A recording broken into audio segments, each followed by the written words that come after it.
Watching Standpoint here on the Morning Prime, and this is what Ghetto has drawn for us today inside the Standard today. Azimio and Kenya Kwanza. That is the season of mudslinging. It's that season of mudslinging again, as you can see it here. And we're holding court this morning with Odium Chair John Badi. Also, we do have with us Honorable Makalimulu, who is the Member of Parliament, Kitui Central, Hilary Sigei, Senator Bomet, and also Danson Mungatana, who's a Senator from Tana River. We continue pace with the latest development in our political tone and tenor, and this is regarding the resumption of protests as we saw it last week, and we're looking also what does it really portend for this country this week as well, and questions are being raised regarding the efficacy of that 10,000 million signatures that are being sought by Azimio to impeach President William Ruto. Will it hold or not? Legal framework are we talking about? Or is this just political sleight of hand and also political hyperbole? Before we took a short break, we promised to hear from John Badi. John Badi, let's just hear first of all some of these issues that have been raised by Danson Mungatana. We need to give a rejoinder. Pushback, yes. Yes. My colleagues have spoken. I wanted just to rebut a bit on some of the issues that they have highlighted. One is that Mandamano is becoming unpopular by the day. I think senators is dead wrong on this. Is dead wrong. The evidence is speaking to the contrary.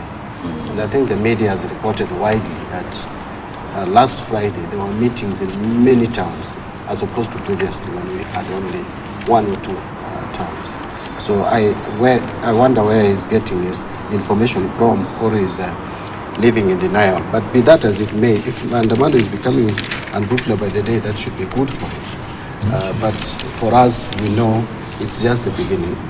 It's going to pick up even more for beginning this week. And so let him wait to see. Kenyans are taking this now in their hands, because if you see, this Mandamano last week was purely on cost of living. And that is something that is so personal to the people. On the issue of UDA organizing itself, or UDA organizing itself for the next election, in my view, I think that is irresponsible. As a ruling party, you should not think about the next election immediately after election. You should first concern with service delivery. And I would have been happy if the whole discussion is on service delivery. He has attempted to say a few things, but I hope they are not feeding people on propaganda. Because when Senator Mungatana tells us that they are telling their people that they cannot borrow more, that there is no space to borrow, yet they are doing exactly the opposite. The borrowing itself. So I don't know whether Mungatana has taken his time really to look at the borrowing since Ruto came into office as the president of this country. From September 30th of last year to date, to the end of the financial year, Kenya Kwanza government has borrowed over 1.1 trillion, a record high. So you cannot go out there and tell your people that we are not borrowing when you are actually borrowing. Tell them something else. So that is why I was saying it is wrong to feed people on propaganda. So if that is one of the points upon which they are anchoring the value of UDA that should be supported for the next election, it is wrong. He has actually taken 90% of his time tearing on Raila Odinga and advising and advocating for his exit from the political scene. I want to say the following, that much as it is rare to find in other jurisdictions, as is mentioned in the West, of a candidate who ran coming again back to run, although there are also evidence of some who have run, including even Trump trying to make a comeback now, having served one term. And leading in the but it is also rare to find in those jurisdictions government in power raiding the opposition to buy members to pass policies which are anti-citizens. So as he advocates for Raila to exit, he should also advocate for clean politics in his own political group. It is very rare to see in those jurisdictions a deputy president telling people that if you don't vote for us, you will not get development. It doesn't happen in those jurisdictions. So as he's calling for clean politics, he should call for clean politics all the way, from the opposition to the government. It is rare to find a president saying, I will see who is going to vote against this bill. I am waiting to see. Instead, in those jurisdictions, you will find a president calling the leader of opposition in parliament, like Biden called the leader of the Republican, who is actually the speaker of the House of Representatives, for a meeting to agree on the debt ceiling. That is how mature politics in those areas is quoting. Raila Odinga would be glad to leave if there is a responsive government in place.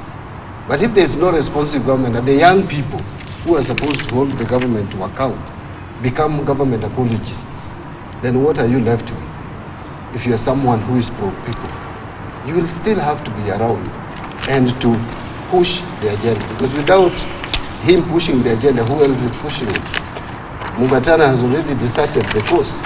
He is now in bed with the government. He's actually in government. In government. So he cannot say that we should leave for him space when he has already taken off. You know, the space is left for those who are there. And by the way, if you read what I said in this paper, successors are never groomed. Successors groom themselves. If I want to succeed Raila, I groom myself. If anyone else wants to succeed Raila, you groom yourself. You don't just sit there and wait to be handed. Power is never handed over like that. You have to push. You have to demonstrate, to show. It is taken. Yes, it is taken. Well, you can say it is taken, but you have to prove that you can fit in the shoes. So I think Honorable Ngatana is a bit unfair when he wants Raila to behave in a particular manner or a particular way, and then others is not calling for the people who are in government who are also behaving very badly. They are not behaving like those who are holding instruments of power. Allow me, Debal, to intervene. Just a comment on it. You see, when we talk about what Honorable Mbadi is saying, the opposition is raided, has been raided, or the government has threatened to take over the opposition. It is not that way. That actually is wrong. We have leaders who've been put into office by the electorates across the country. These people, these leaders have got their independence of mind. The idea about raiding is wrong because a third of the ODM MPs have defied the Honorable Raila, not because of them being offered anything. I mean, what can you offer an MP who is earning some reasonable good money with allowances left, right, center? And of course, the people who voted them in are guiding them to a certain direction. Granted, we have party position that we must, in most cases, follow. But this narrative of the ruling party, UDA coalition of Kenya Kwanza, raiding political parties is wrong. I don't understand why they are failing to say that these members have exercised their free will to work with the government of the day. Nobody has been threatened to leave the opposition, because remember the other day we said if this is what they really would want to do it, why can they resign? Now why do you resign when your members are saying, look, this is what we want to work with the government? Because it doesn't mean if you don't, you will not get development, as Honorable Mbadi says. The president has said that I'm the president of Kenya, I'm not the president of Kenya Kwanza people. Everybody who voted is a Kenyan, whether they voted for Kenya Kwanza or did not, are entitled to development. Similarly, the deputy president has said as much.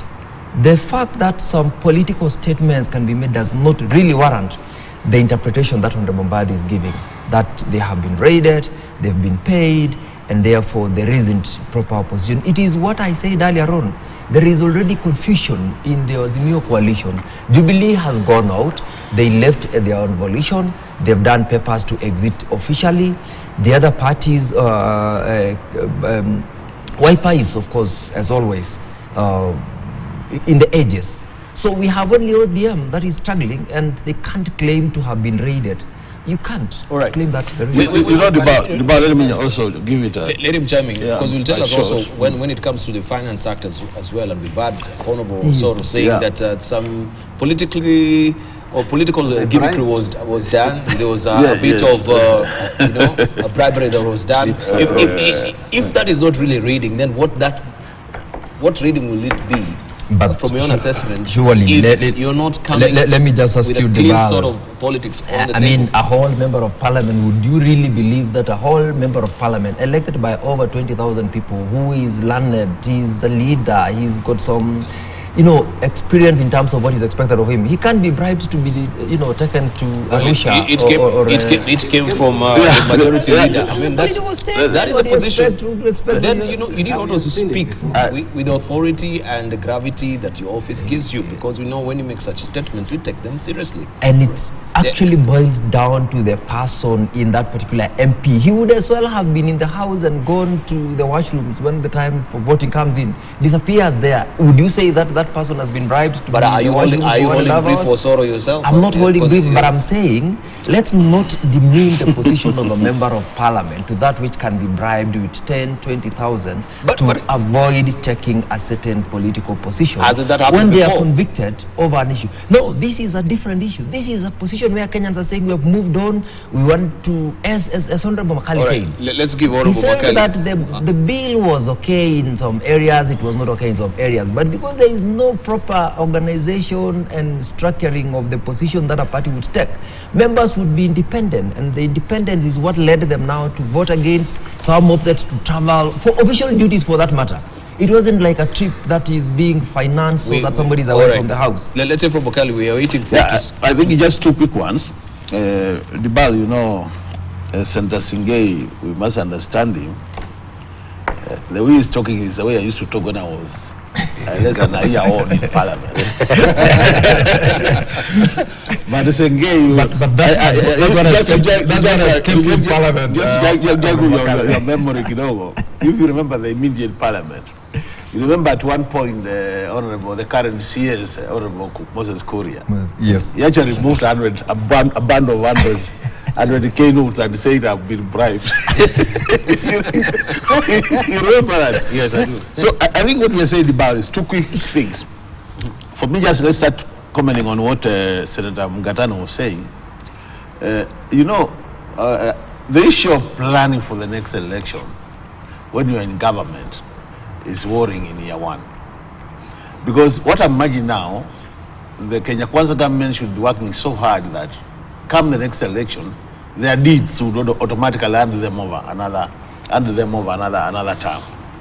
Now, that does not mean they should not plan, but I think for me, in terms of prioritization, should now be implementation of their policies and their manifesto, because they're in government. And I don't think it would be fair for them to expect us to behave as if we are in government. Azimio is the alternative government. It's not the government. It's the alternative government. And that's why you see, we should continue and we'll continue doing our work in terms of checking the government and pointing out areas where we think things are not being done correctly. In terms of pointing out that, you could use demonstrations, you could use other platforms like where we are today, and you could even use the floor of the house to articulate those issues. So there's no way I would be expected as Makali Mulu to stand in the floor of the house and start saying the government has done 1, 2, 3. My work is to say the government is not doing 1, 2, 3. And if I were the one in the government, I would want to do 1, 2, 3 so that we put the government on check. On the issue of the MPs, the truth be said, and I think I've said this many times, I've repeated this statement many times. You know, the way our democracy is structured, the Constitution says very clearly that Kenya shall be a multi-party democracy. That's the Constitution. But because of the many requirements for either policies, bills to go through Parliament, it's always the work of the government in power to make sure that they try to talk to the other side, the opposition side, and have majority in the House, so that when their things come to the House, the budget, the motions and the bills, they can easily sell through the House. How do they do that? They do that by what the majority whip was saying. To make sure that at any point, members are given false promises, which are never fulfilled, and those who are new and don't know how the House operates will actually believe in them. They do so that, the same by trying to get the strong political parties and make sure that they are disorganized. And you can get a party disorganized by many ways. And I think we have seen that attempt. So to me, Kenya Kwanza will always work hard to make sure that they get the 2/3. And like the other day they were putting their numbers, like saying now we're almost 202, very few to get to that point. And I can tell you, many of them are not sleeping, thinking how to get the 2/3. But it is a work of also us as Azimio, those who are in the Azimio coalition, to make sure that we resist that move. Because if I was elected by Gitui Central people, and they knew very well, we were electing Makali as a Wiper member. At that time, they knew Wiper was in Azimio. I think to me, it's been unfair to the electorate that immediately I get to parliament, then I switch camps, and I don't go back to them, tell them I want to switch camps. Are you allowing me? And I think that's why you see there's always this statement. Those who have switched camps, can they be fair to the electorate by stepping down or resigning from the current political party? We go to a by-election and they come back to parliament. If you push them to that direction, which is required by the law, none of them will attempt. They will switch camps and come and pretend we are seen as, you have seen some pretending, I'm still in Azimio, although, and the whole day, whatever you do from morning to 5, we can see you are Kenya Kwanza 100%. When it comes to that decisions, you have to pretend you are in Azimio. On a serious note, Kenyans are more smart like that. Kenyans are smart, we can see them. So to me, let the Kenya Kwanza government focus more on implementing what they promised they made. And then allow us to focus more on our checks and balances. And by doing that, that's what we are saying, Maandamano is provided for, it's one of the ways it could continue. The only thing we are saying is we do it. We don't want to see us losing lives, like what happened in Kisii. It was very unfortunate. We don't want people breaking to other people's shops. And we don't want people to interfere with the day-to-day life where people are doing their small hawking of goods and then they make money. Let's allow that to continue. But also let us be allowed. I want to tell you, Dibao, as we were in Kadhiani, that's where we went, because we devolved the consultations. We went to Kadhiani. And I can tell you, the time we go to Kadhiani, the police were there. They saluted us. We went to the place we were meeting with many people. We were able to articulate our issues, and we left in a peaceful manner. So it only becomes a problem when the police attack Kenyans. I'm telling you, if police don't attack Kenyans, if they don't take any action, they don't throw tear gas to the Kenyans, they only provide now the security. Maandamanos can take place, and we have seen this taking place in other countries. Other countries, we all of us on this table, we do a lot of foreign travel. Out there, you see people just a procession of people walking with their placards saying, we are protesting against this. Others are going to present their petition to different offices. And nobody interferes with them. Thank you. So to me, I think that's the way to go. If we want to grow our democracy at that level, so that we don't start quoting other democracies which have already matured, and we want to compare them with ours, where people are misbehaving every day. Yeah. Thank Can you, I butt in on this issue of planning, because because I think they have misunderstood it. All right, Buddy wanted just to give a rejoinder, then we come back to you. But he has given me. Yeah, he's given. Okay. Just briefly, you see, when we are saying the party UDA is planning for the next general election, what does that mean? That means when you come to my local jurisdiction, I will tell you, President Ruto was here. He promised this and this and this and that. So far, we have not seen anything on this part. So far, we've not seen anything on this one. But on this one, we congratulate the government. So, on this one, we are happy with the progress made so far. But keep increasing the progress. Yes. We need this to be done and done properly. You see, keep increasing the progress. So, when I'm saying election preparedness, it means we are following up on the promises and delivering. It's like a cross and check, because the party is not government. Party is not government. Party is able to tell government, look, you guys are messing us up. How are we going back to the people if you are not doing this and this? You guys, and this is the feedback we are talking about. Now, these gentlemen, some of them extremely brilliant people, they are not doing that. They are not telling the people, we need to organize ourselves. These guys are weak here, these guys are weak here, can you see? So we need to come back and take over power, because when we take over power, we will be able to do it this way, this way, this way. They are not preaching to them, they are not talking to them, they are not coming to Tana River to tell us anything, you know. They are not coming to various other places. You know, when you go and tell people the cost of living is high, of course all of us agree cost of living is high. So when you tell me the solution is maandamano, I will go to stand there and listen to your speech, go home. But I've not sold my biscuits, my what that day, so I'm hungry. Over time, what's the end game? You know, so I'm saying, let's practice responsible politics. Let's, you know, don't take the fishermen, the butchermen, the people who are the farmers out of their daily activities, put them in the political spectrum without you resigning. And then expect them to respect you or expect a different result in 5 years' time. I have argued before that those people who say all sovereign power belongs to the people, they don't read the Constitution. They actually don't. Because number 1, Article 1, it says it belongs to the people. Correct. But then it is then donated to the executive. It is then donated to, it's delegated, that's the correct word, to the executive. It's delegated to the judiciary and independent commissions. It's delegated to Parliament, where the Senate and the National Assembly sit. So when you say that, oh, we've been defeated in this finance bill, so we are going back to the people, the correct thing to do is to surrender that sovereign power back to them. How do you do that? You say now, you are the one who appointed me to this job, I can't do it, so I'm resigning. They should deliberately resign from their positions and tell the people, now you guys run the whole thing, because we can't do it, you see.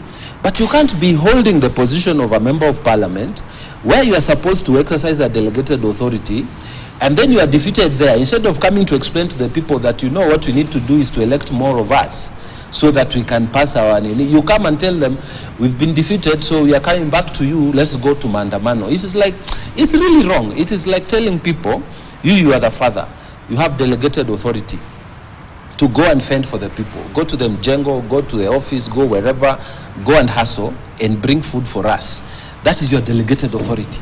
And then you come back in the evening and you tell the children, I don't have food, I don't know what to do, so I'm delegating, I'm throwing back the sovereign power to you. What are the children supposed to do?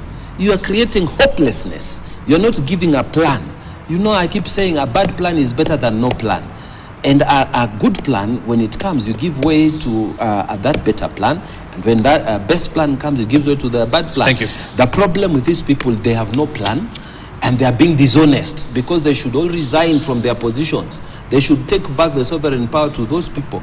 If they cannot tell the people this is the way to go, then they are being defeated in the work. Yeah, let's get into the meat of it as well.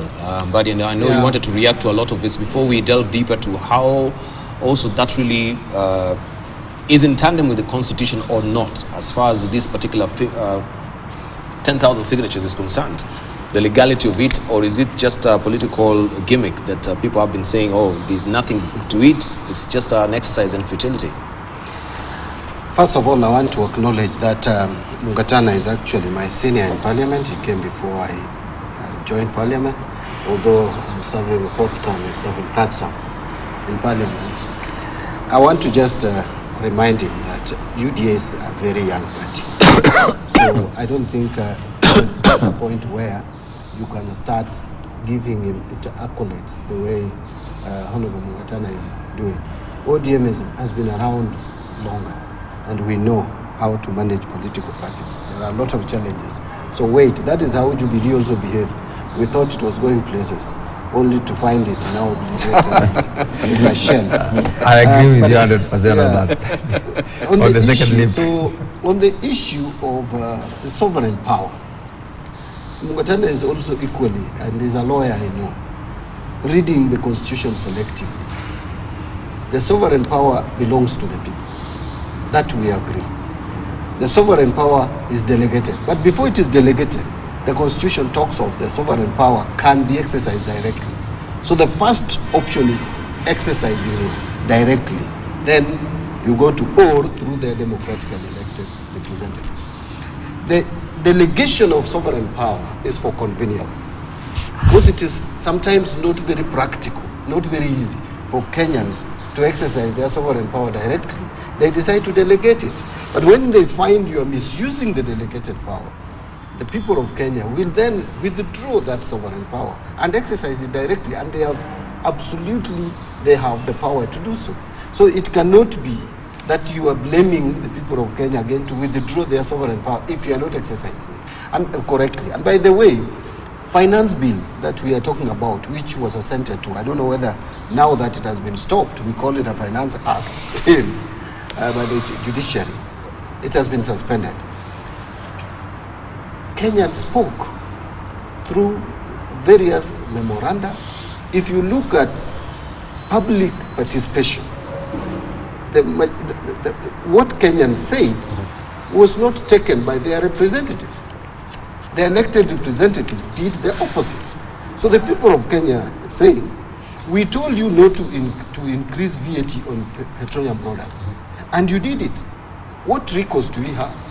We take back our delegated power and exercise it now directly by either going to the streets, or some people will go to court. Yeah, court is still, they have not taken the delegated power given to the judiciary yet. You can go to court and do all that they can do. You cannot blame the people of Kenya for doing that. And Mandamano is everywhere. In France, we had Mandamano just a few days ago. So you cannot say it is just a Kenyan thing. That is just a few disgruntled elements. People are throwing stones. I don't know whether Senator Mugatana moves, and I believe he does, move in his county. People are very apprehensive. People are disturbed. People are suffering. People don't have food. And by the way, I will tell you, many of our people can't make ends meet. Let me give you just a small example, and without naming names. One of these MPs whom I've seen taking photos with the president and who voted for the finance bill, his father on Thursday at a funeral attempted to justify that now there is no need for Mandamano. He could not even finish his speech. And here he is standing around telling people how he's doing what his constituents want. The truth is that most of these people are not speaking with their constituents. What their constituents want is completely different. Another MP, I will tell you whether it is the same or another MP, but let me just mention, had a fundraiser organizing a fundraiser for Boda Boda. He had to cancel it because the Boda Boda guys told him, you come here with fuel, which we will be consuming until the price of fuel goes down. And he had the hint. He had the hint and he called it off. So I'm telling you that there is misbehavior among our elected leaders. We are doing what our electorate are not asking us to do. Finally, you know, Senator Segei talked about that these people are mature people, they are educated, they have been elected by over 20,000 people. It is true, all that he's saying is true. But remember, your own deputy president, and I'm not cooking up this is a logo, this is there. Yes. He said in his presence, in fact, he was addressing Honorable Makalimu. I'm even happy Makalimu is here. In the Senate service. And he said that those who will vote for this bill against the bill should not even ask for roads. Now you want to punish the whole constituency because I have taken a vote against a bill which I think is oppressive to Kenyans. It is wrong. And by the way, we are members of the National Assembly. We are not even members of our constituency. I represent my constituency, or he does represent his constituency. But when you become a member of the National Assembly, you must vote for the national interest. And we saw that really happening with Honorable Wamashomba. So, and then, Wamashomba. And then finally, it's never really now finally diverting. Senator Segei has mentioned that the position of the party was not clear. That is also not correct on this finance bill. That is also not correct. It's only that management of coalition affairs in the House we had issues with. But the position of the party was clear. If there is any party that called for more than one meeting, then they called for only one meeting at State House. No, not one, not one. Let me correct. We didn't do one. Then you will come in. Yes. You'll come in. But I would tell you, Azimio had a number of PGs where members were taken through. In fact, we took through our members the finance bill. I personally took them through a lot of clauses. He did the same. Makali Mun. We had Governor Nderitu and Caroline Karubu. We split the finance bill into those amendments affecting income tax, amendments affecting VAT, excise duty, amendments affecting tax procedures, all this, and we discussed with our members. But we took a position as a party, which a number of members ignored. Actually, some of the members who have been who voted against the bill even refused to attend our PG meetings. All of them, they did not come. And then they go and vote against the bill, and they are still our members. And you still want to enjoy the privileges of the party which sponsored you. So what is the next step? Because that is what I wanted to ask you, because you asked me about the 10 million. No, not about the 10 million, especially for these members who never voted. How will they be reprimanded? Because I know there is a meeting that will be happening in Nyanza. That one I want to... And I wanted just to know. Yes, that's what I want to... I don't want to go into the details because it's a matter, like in my party, ODM, you know the chairman is the one who is responsible for discipline in the party. I have already taken action. There have been complaints about these members, a lot of them from their constituents who are saying they did not represent them properly. And so this has been referred to the disciplinary committee. I don't know what the disciplinary committee will do with them. So I don't want to go beyond that because it will be like directing our independent organ of the party in what it does. Yes. Okay. All right. I want to come in on one issue, which is? I wanted my colleague, by the Mbandi, is one of those brains that I respect in this current institution, and I like people who are brainy. But then interpretation of exercising the sovereign power directly, or he has quoted the Constitution correctly, directly or through delegated organs. You know, he knows that we've gone to school. The word or is exclusive, mutually exclusive. You can't be a president or an opposition leader. You can be a president or an opposition leader, but you can't be a president and an opposition leader. So this is the thing. Sovereign power is directly or delegated. So it means if they are surrendering back that sovereign power to the people, they should actually resign from their positions. Go and tell Kenyans that, you know, we can do it. So take back your power. They don't answer that. They just create some new jurisprudence which doesn't exist in law. They've never tested that discussion, by the way, in the courts in terms of reinterpretation, because they know it's a false thing. They are talking something that is not there. They are creating a story. You know, you are in front of the public. You have to tell them something. They are telling them something, but it is not true. It's not in the Constitution.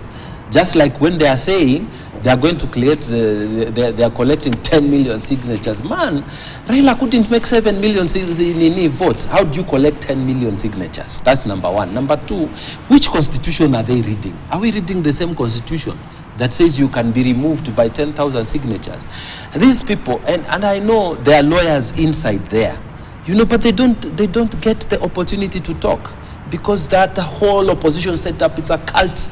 You know, it's a cult-like behavior. People cannot question the old man. You know, they are not like sitting here. Like when we sit with the president, our president is our cult leader. He's almost our age mate, by the way. He's not too far away. So we can tell him, if you circumcision in Pokomo culture, we will be in the same age group. So we can talk. But then there are people who are way above us, you know, in terms of age. Like I can't answer back, even if Raila was not in our custom, he would be the age of my father. So you can't really engage with them, you know. So what is happening is they are not telling him the truth. There is no provision for removal of the president using signatures. The provisions are very clear. You have to be incompetent. You have to have committed high crimes. You have to be incapable of executing your duties. Maybe you've gone, you've lost your mental capacities. Maybe you are very sick. You've committed high crimes. You've acted completely against the Constitution. Gross misconduct. Gross misconduct, And the whole process takes place in the Senate. The Senate becomes a court, the charges are read, and the process is executed, like in the American situation, because we have borrowed a lot from there. Now, you are a political leader. You go and stand and tell people, you are collecting signatures, you are collecting signatures. What is that? Right. This is a person who doesn't obey Constitution and wants to be a president. This is a person who doesn't care what is written in the Constitution. Raila cannot tell us, it is or his team. They can't tell us they don't know what will make the president to leave office or what constitutes a member of parliament leaving office, because collecting signatures is what you do when you want to remove a member of parliament. The president is not a member of parliament. Let us just follow the Constitution. You cannot, argue that, I'm using the Constitution, sovereign power of the people, and at the same time you are breaking the same Constitution. I think this is very bad. This bad political behavior must stop. Let us do correct things. Tell the people the truth. We lost the election. Now we are playing our role. Playing our role means we are giving people alternative policies. Thank you. Let's do the correct thing. All right. That's my argument. Let's hear from Hillary on this as well, because it's not the first time that we've had ODM. By then we had Okoa Kenya.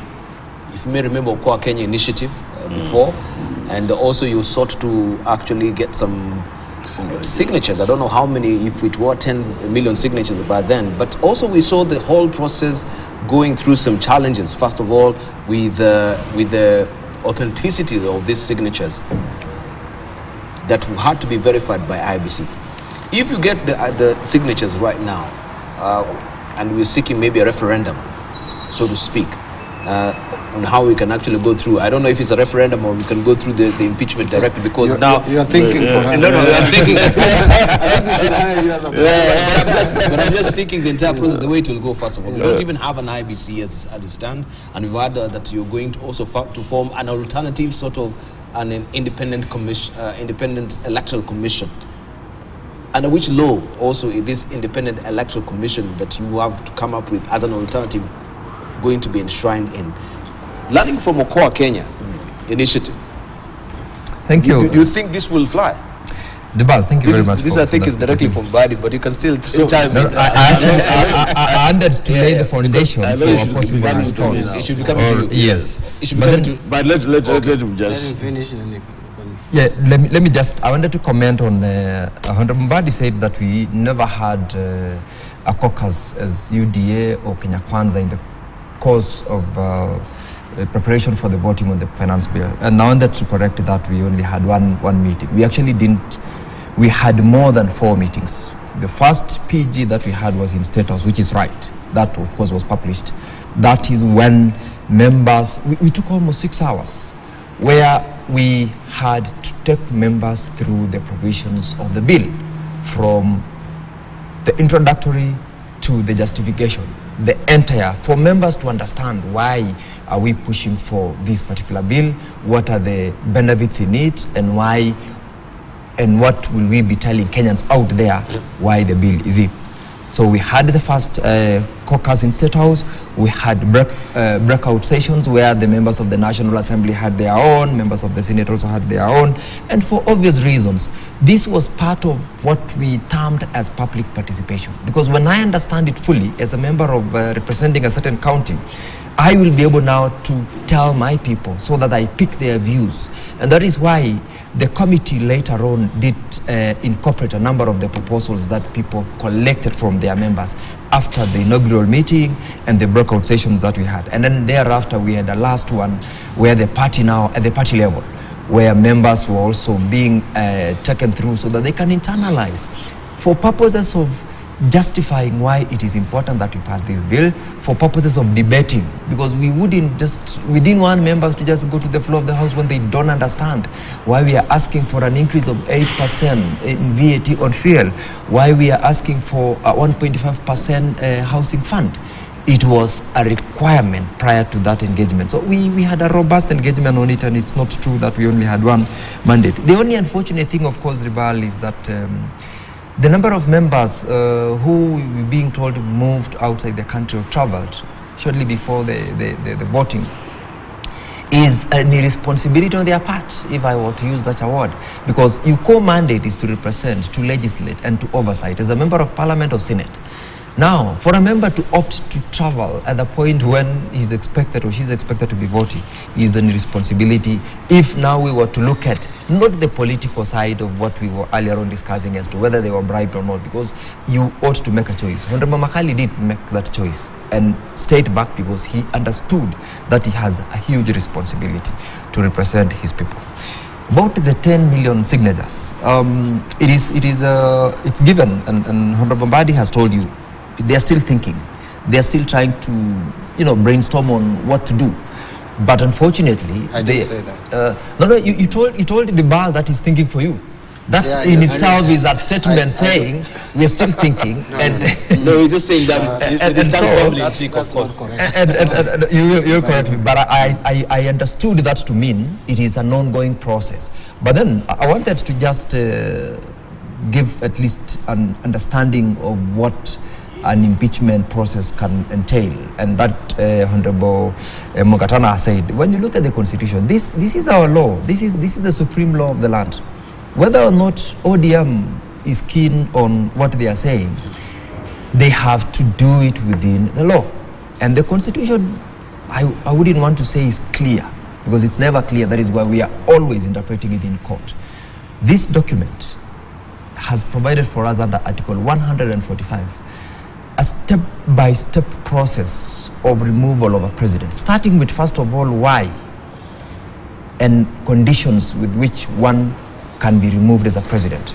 And we've been given that. I mean, you must, first of all, on grounds of violation of a provision of this Constitution or any other law. So it is not limited also to the Constitution alone. It can be the Constitution or any other law of the land. Two, serious reasons believe that the president has committed a crime under national or international laws. C, gross misconduct. Those are the three which are provided under Article 145(1) of the Constitution. The other day, Rao and his team, when he was in the demonstration, say that we are collecting signatures to impeach the president or to remove the president from office. But he actually didn't use those words. He said that they want to delegitimize, if I got it right. So what they're trying to do is to whip also emotions and say we have collected 10 million signatures and therefore this government is unpopular. Therefore there is something that we can do to remove them from office. It will not qualify, it will not achieve, it will not attain the requirements under Article 145 of the Constitution. Removal of a president of office is not as simple as it is. It's a legal process, it's a constitutional process that the cliche, we've had it. We had it, I think, in the 10th Parliament when they attempted to collect signatures, which never succeeded. They did the other day in the attempt to amend the Constitution, the BBI story. Of course, that went to court and the court made its pronouncement on it. So as to whether or not they will get 10 million signatures is a different story. As to whether or not they will impeach the president by whatever or remove the president from office, that is a pipe dream. It's a daydream. They're dreaming in the day. We voted, we had numbers, they had numbers. The best they can do at this point in time, sit back, do their role as opposition. Check the government of the day. Where the government is not doing the right thing, they have the right to speak it out. They have the right to oversight by doing what is legitimate, what is legal, what is acceptable to the Kenyans, because this story is not acceptable to the Kenyans. When you look at the few places where these demonstrations and mandamanos took place on Friday, and the areas where they have a feeling would be relevant for them and would attract sufficient attention, they are very limited. The 90 to 95% of members of parliament and Kenyans, for that matter, generally, are against mandamano, against the 10 million signatures, because they want to have the government perform on the mandates they did. And this is what we have all said, and the president has also made this request at every other forum that he gets. Allow us to deliver for the Kenyans. Give us an environment that we are supposed to work.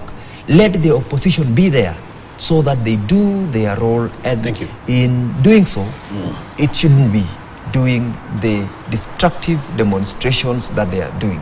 Yesterday, the CS Interior gave his statement. He said that, look, we understand that every Kenyan has a right to demonstrate in the Constitution. We also know that the police have their role, which is also guided by law. If there is a Kenyan, the way Honorable Makali said, they went out there with placards, with no weapons, no stones. You have no business interacting with them. In fact, they were told you could even just escort them back to their homes. But what we are saying, and that is what we know, is that there has never been a peaceful demonstration by a team led by Honorable Raila. That is a fact. We shouldn't lie to ourselves. So, for those of us who want to be out there doing our businesses, opening our business premises, then we also demand of the police to make sure that they protect the businesses, they protect us. Thank you. But for those who will be peaceful, let them be, which I know they are not going to be there anyway. Let's hear from Makali now. Yeah, Dibal, this discussion is very interesting.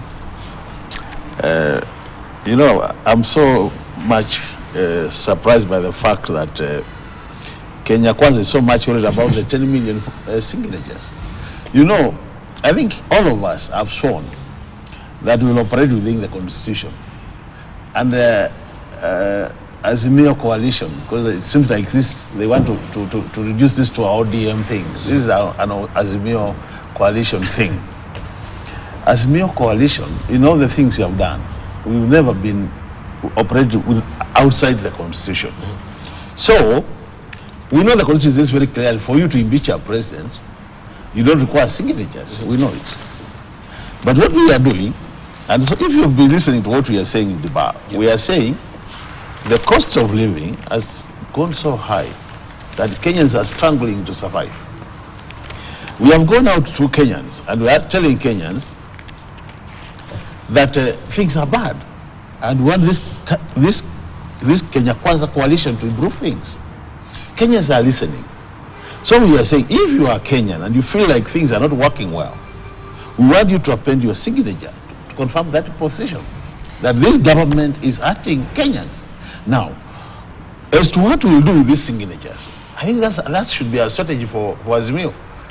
So what we want first, this is a first step, that Kenyans come out and say, I'm unhappy, I append my signature. We know we got about 8,000 votes, 8 million votes. They got around the same number. The difference was only about 200. Now, there are so many other Kenyans who did not vote out there, because we have about around 22 million Kenyans who have registered as voters. Now, if we manage to get, because I can tell you for sure, and I think that's what Honorable Band was saying earlier, when he was saying maybe Mungatani is not interacting with these people. I'm telling you, these signatures, you find even 50% of them will come from the Kenya Kwanza. People voted for Kenya Kwanza. Now, the thing is, what they should be worrying them is, when we get the 10 million signatures, and now that's what is worrying them. What do we do with them? I think that should be our business. It should not be the business of Kenya Kwanza. And that's why you see when they go to their rallies, it seems like it has become their agenda. This is a coalition agenda. It is not their agenda. And I don't think we are that stupid just to go out there, collect signatures, and we don't know what to do with them.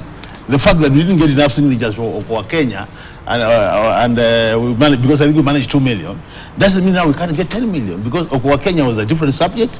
This is a different subject matter. And I'm telling you, as Bandi is saying, this guy is called the border. There are a lot of expectations of this government. Now, if you tell them to sign, you wait. By the end of this week, you will see what will happen. And so let them just relax. We are on the steering now. Well, we are navigating this ship. Let them just wait. We want to assure them whatever we do will be within the Constitution. We are not going to operate outside the Constitution, because we have sought to operate within the Constitution. The other thing is, we want to go out there as the opposition. We want to articulate our issues to Kenyans, tell them where things are not working. But then they are tear-gassing us, they're pushing tear gas to us. We can't now articulate. In Kadhiani, we were able to tell our people what we think is not working well, and we mentioned the solutions. In Kamukunji, that could not happen. In Kisii, that could not happen. Why can't they allow us to explain to Kenyans what we think is wrong, and we go home? peacefully without anybody tear gassing us or killing. You know the reason. I'm forced in to that intervene. case, no, it's not the reason, because you know, you are assuming that anything which will be led by Raila will be violent. Before this, we have so many consultations. We saw it. Raila was not in Kisii. Why were you not tear gassing in Kadiani? Was Raila in Kisii? No. Why were you not tear gassing in Kadiani? The other time, something was happening also. The police disrupted the thing. You know what? We are saying you know the leader of that Laikipia thing. The law is very clear. Police business is to ensure that there is peace in the country. So if I'm demonstrating, which is also in the same constitution, just provide security around where I'm doing that and allow me to go. And the law is very clear. Just as we do in Parliament, the majority will have their way, the minority will be heard. We want the minority to be given a chance to be heard, so that voice is passed to Kenyans. They can't tell us now, they want us to tell Kenyans how things are not working, and they're not giving us the chance to explain to Kenyans. Let the Kwanza government allow Azimio coalition to explain to Kenyans. Thank you. Honorable Mbadi. Very quickly. First, I don't want to forget this. Honorable Soro, if he has not been summoned by EACC should do the work. Because to me, that is a serious indictment on an independent, what is supposed to be an independent arm of government.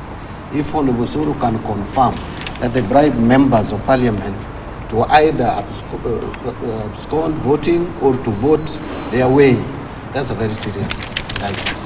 So this is not something to be washed under the carpet. But within the House itself, if there's such an allegation, what is the proper mechanism that should be followed before you go to EACC? Of course, we have powers and privileges committee. But even then, EACC, this is a matter that is out there. In fact, it was not spoken in Parliament. You know, we also have our rules in Parliament which are very restrictive. He said it in, I think, somewhere. This is something that, remember when Ababu Namwamba's case came up, the committee led by Ababu Namwamba, and I sat in that committee. It became an EACC investigation because there were allegations of bribery.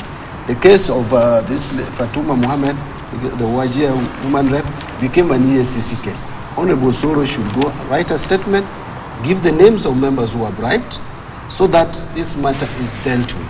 We cannot have people's representatives being both left, right, and center, and some people even confess in public.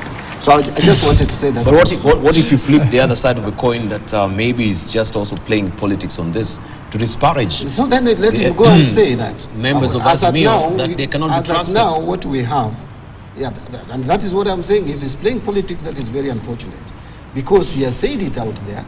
It has to be debunked, and the only way to debunk it is investigation. So what I'm saying, I'm not saying Osoro should be arrested or whatever. He should go and write a statement, explain, and give the names of members who are bribed. Because we can't just be talking about this thing every year, every time that members are being bribed. Something else, and I want to come to this 10 million signature. You know, Dibal, I want to persuade Honorable Segei that any time he mentions figures, it should be accurate. Otherwise, his credibility comes to question. You cannot sit here and tell Kenyans that 90 to 95% of Kenyans are supportive of what the government did, including the finance bill, when you have no data. Where did you get the 90 to 95%? What we have from pollsters is that 75% of Kenyans were against the finance bill.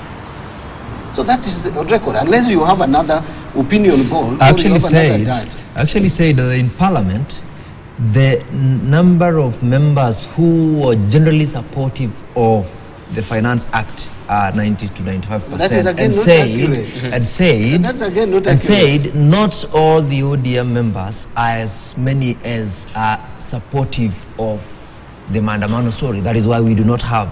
I mean, the other day, although so let me finish my argument. Yes. Again, that is not accurate. That you can say that 90 to 95% of members of Parliament were supportive of the bill. That is not correct. Even from the data that we have, 90 to 95% of 349. Of those who voted. Is about 300 MPs. Of those who voted. Even those who voted was not 90 to 95%. You know, again, I want to fault you on that. About 80% of us were voting against that bill. That alone is a higher percentage contrary to what you are saying. But anyway, let me come back to the 10 million signatures. But before then, you know, Honorable Mugatana has been castigating Raila, calling him a cult. You know, Honorable Mugatana has never worked with Raila, from the information I have. He has never been in our fold. Those of us who have worked with Raila, we know him better. He's very consultative. In fact, even on this finance bill, I'll tell you, Raila constituted a team of economic council, where I sit and he sits. We are 5 of us. We did proper analysis of this bill and gave the information. And Raila communicated the same. He's a very consultative personality. He has even a team that advises him. If you think this 10 million signature is nothing, then just ignore it.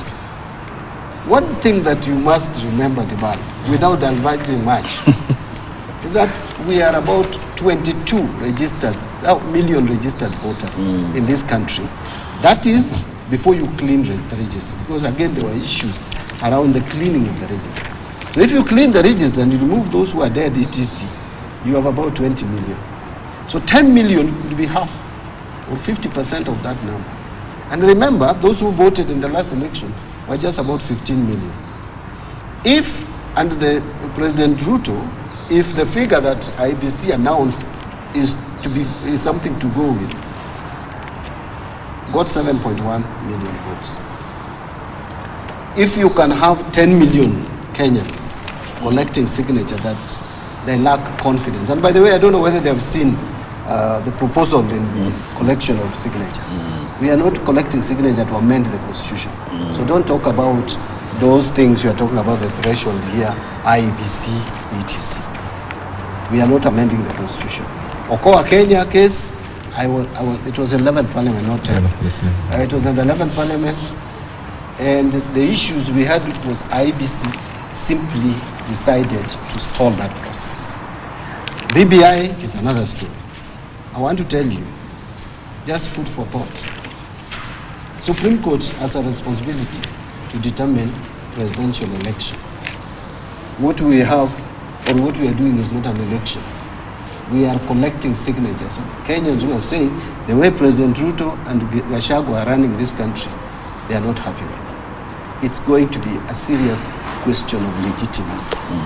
And all constitutional issues and interpretations go to High Court. They don't even go to Supreme Court. But I don't want to talk more. Let's leave it at that. If what we are doing is useless, then Kenya Kwanza should not be involved. Let them just look at us. You know, if you see a child playing with the soil, why do you bother with that child if it's not disturbing you? So let us, as we are collecting the 10 million signatures, what we are going to do with it is going to be apparent in due course. I have the answer, but let me leave it there. All right. But I will seek the answers on the other side of the break before I come to you, Honorable Mugatana. I can see it's 8 o'clock on the nose. So we'll seek to also know, why then do you need a parallel electoral body, as you've suggested elsewhere? So we want to know, why is it running concurrently with this particular suggestion of the 10 million signatures, and on the other side also a parallel electoral body as it stands? We'll take a short break right now. You're watching Standpoint. I took some medicine.